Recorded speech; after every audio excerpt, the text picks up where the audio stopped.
Students, स्वागत है आप लोगों का एनसीईआरटी इन्फो बाइट्स के अगले वीडियो सेक्शन में। बेटा, एक बहुत इंपॉर्टेंट टॉपिक पर आज आपसे डिस्कशन करना चाह रहे हैं जिसका नाम है cell cycle. Cell cycle class 11th के cell division cell cycle chapter का ही एक टॉपिक है जिसमें बहुत इंपॉर्टेंट कुछ बातें हैं, मैं आपको समराइज्ड वे में बताता हूँ। सबसे पहले तो आप ये समझिए कि cell cycle is nothing but is life cycle of cell.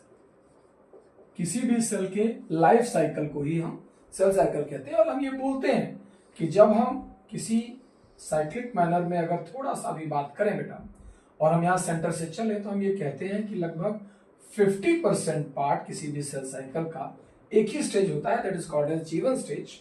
उसके बाद लगभग 30-35% पार्ट एक और चीज पर जाता है जिसको हम एस कहते हैं। ऐसे ही 15 से 25% पार्ट किसी पार्ट पर और सेकेंड स्टेप पर जाता है, that is called as G2 phase. और उसके बाद जो बचता है that is called as M phase. G1 S G2 और M का कॉन्सेप्ट ये है। अगर हम G1 फेज की बात करें बेटा, तो G1 फेज से बाहर निकलकर जो सेल्स क्रॉस नहीं कर पाती हैं वो यहीं G1 से रिटर्न हो जाती हैं और अपनी प्रिपरेशन फेज में चली जाती हैं।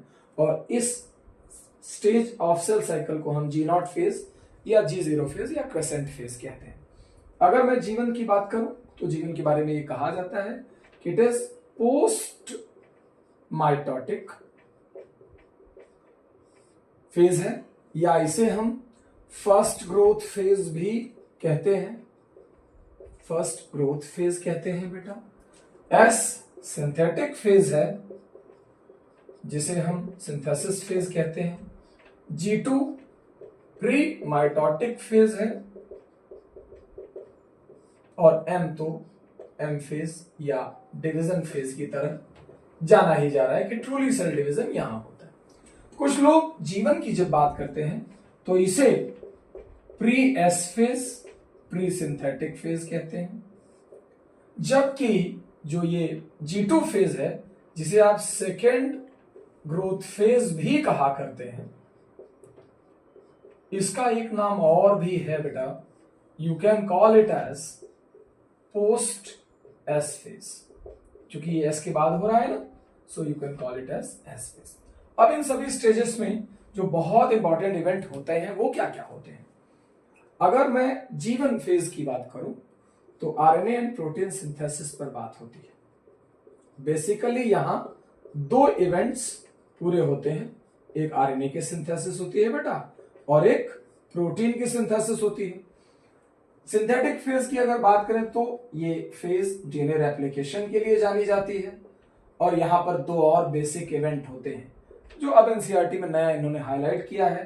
First is centriole duplication and second is histone synthesis.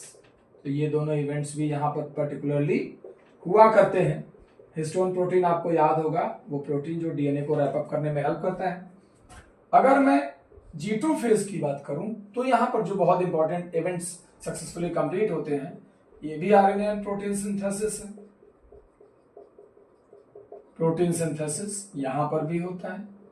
Mainly कुछ ऑर्गेनेल का डुप्लीकेशन, कहा जाता है कि G1 फेज में मोस्ट ऑर्गेनेल, सेल ऑर्गेनेल की बात हो रही है, मोस्ट सेल ऑर्गेनेल्स डुप्लीकेटेड। लेकिन उन डुप्लीकेटेड सेल ऑर्गेनेल्स में 3 सेल ऑर्गेनेल डुप्लीकेट नहीं होते हैं, वो तीनों जाकर के G2 में डुप्लीकेट होते हैं। तो यहां मैं आपके लिए लिख दे रहा हूं बेटा, duplication of mitochondria, chloroplast and Golgi body occurs in this phase. Mitochondria, chloroplast and Golgi body duplication in this phase, और रेस्ट सभी सेल ऑर्गेनेल का डुप्लीकेशन जैसे कि ER है, लाइसोसोम है और बाकी सारे स्ट्रक्चर्स वहां पर डुप्लीकेट होते हैं। जो बड़ा चैलेंज है वो क्या है, वो ये है कि G0 फेज यानी कि क्वेसेंट फेज।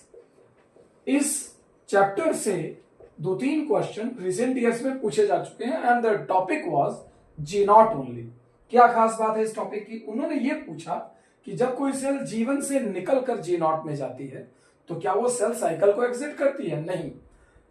अगर वो कोई भी सेल G0 में एंटर करती है तो G0 में जाने का मतलब है exit the G1 phase only. ये क्या करता है, G1 फेज को एग्जिट करता है, ना कि सेल साइकिल को एग्जिट करता है। सेकेंड थिंग, जब हम बोलते हैं तो कहा जाता है कि चूंकि G0 स्टेज भी सेल साइकिल का ही स्टेज है, सेल साइकिल स्टेज है, यानी एक स्टेज से निकलकर दूसरे स्टेज में जाने का मतलब होता है क्यू प्रोसेस उसके साथ ही है बेटा।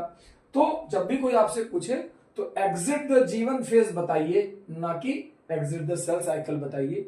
G0 में जाने का मतलब है सेल सस्पेंड कर देती है सेल साइकिल को, सस्पेंड द सेल साइकिल, यानी जब कोई भी सेल अपने सेल साइकिल को सस्पेंड कर देती है तब वो जाकर के G0 में एंटर करती है बेटा। तो इस तरीके से ये सारी चीजें एक साथ डिस्कस कर लेना और इसको वन बाय वन समराइज करना, ये बेस्ट इंफॉर्मेशन आपके काम आएगी। ठीक है बेटा।